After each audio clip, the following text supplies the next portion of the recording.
Hej och välkommen! Det är jag som är Åsa. Jag hoppas du har en bra februari-torsdag där hemma. Idag ska jag vända mig till dig som har börjat måla, som har målat lite grann och skulle vilja komma vidare med dina målningar. När man börjar måla så gör man oftast, de flesta av oss gör samma misstag.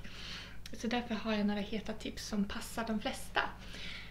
Så här är det ganska vanligt att det ser ut, nybörjarmålningar som jag ser. Och det finns några enkla saker man kan göra för att lyfta motivet. Jag kommer inte prata om teckning, alltså att det blir geometriskt riktigt, att perspektivet är riktigt. Utan jag kommer prata mer om uttryck, färger och kontrast i den här videon. Så här kommer några enkla tips för att du kan få din målning att lyfta. Okej, jag har målat upp 2 exempelbilder här som ser ungefär likadana ut. Det är ett lager med färg och de är väldigt ljusa och bleka, vilket är vanligt när man är nybörjare. Ungefär som när man lär känna nya människor så är man försiktig i början, man vågar liksom inte ta i. Så mitt allra första tips är mera färg. Försök träna på att blanda starkare färger, om du nu gillar det förstås. Och sen försöker jag även att blanda färger på pappret. Som här lägger jag i gult i det gröna för att få mer dynamik och få det att se mer levande ut. Om du tycker det är svårt att blanda starka färger så rekommenderar jag tubfärger istället för hårda. För de är svårare att arbeta upp. Tubfärgerna löser sig lättare i vatten. Här använder jag Sap Green och så är det Yellow Ocher och blandar även i Perylene Green som är den här mörka gröna. Och jag tycker när man håller på och tränar så här med såna små målningar eller skisser så kan du försöka att lägga på starkare färg på alla ytor. Längre fram kanske du vill välja. Men här lägger jag även mera gulockra och blandar i lite brunt. Jag tror att det är burnt umber på marken.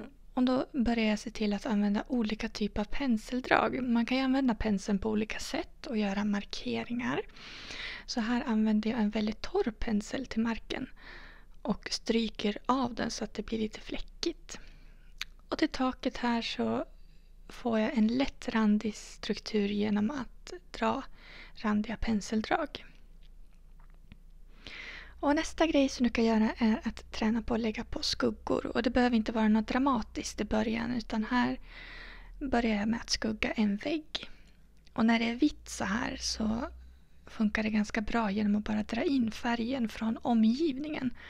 Så jag har lagt på lite blått men även dragit in det orangea och gröna på byggnaden för att göra den, få den att se ut som den ligger i skugga. Och det gör inget om det ser lite dimmigt och disigt ut där i skuggan för starka tydliga konturer har vi där ljuset ligger och där skuggan är så brukar det bli suddiga linjer.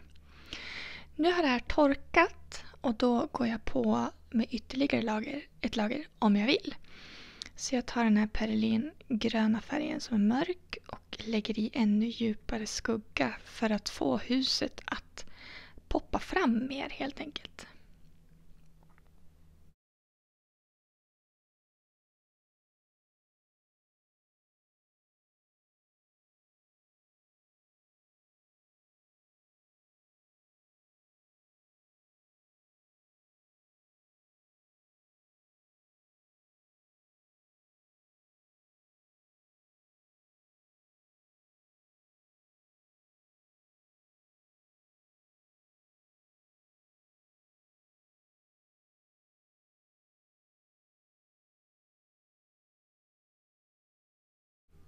Och här kommer ett av mina favorittrick. Det är att man lägger en riktigt mörk färg precis bredvid den ljusaste valören i målningen. Det här blir det nästan vitt och svart. Ett vanligt trick när man målar porträtt. För ögat kommer dras dit och det blir en väldigt stark kontrast som gör att det ser trevligt ut att se på.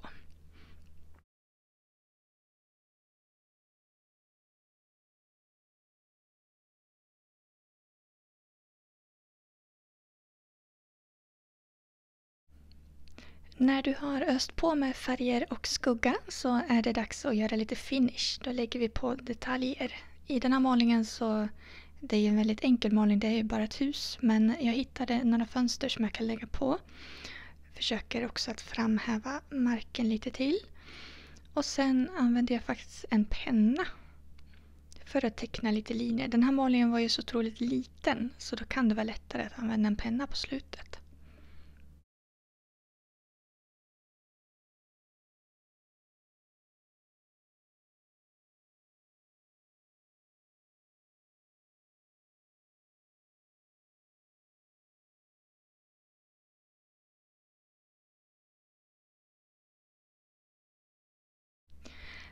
Sen tyckte jag att huset såg så obebott ut så jag lägger till ett par blomlådor bara.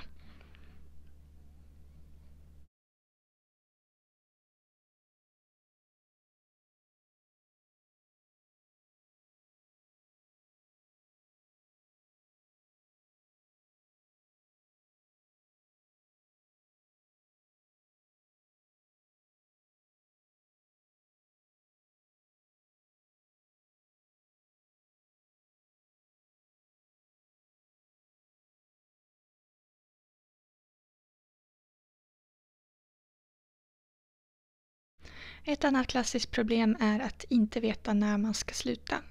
Men det är ju bra när vi håller på med skissövningar. Det spelar inte så stor roll. Det här är ju ingenting som ska upp på väggen. Jag hoppas att du hade nytta av de här tipsen. Jag lägger upp nya videor varje torsdag så om du vill hänga med så är det bara att prenumerera. Och för dig som vill ha lite mer intensivt lärande så erbjuder jag också kurser online. Det är bara att kika in på min hemsida. Jag önskar dig en trevlig vecka så ses vi igen nästa torsdag.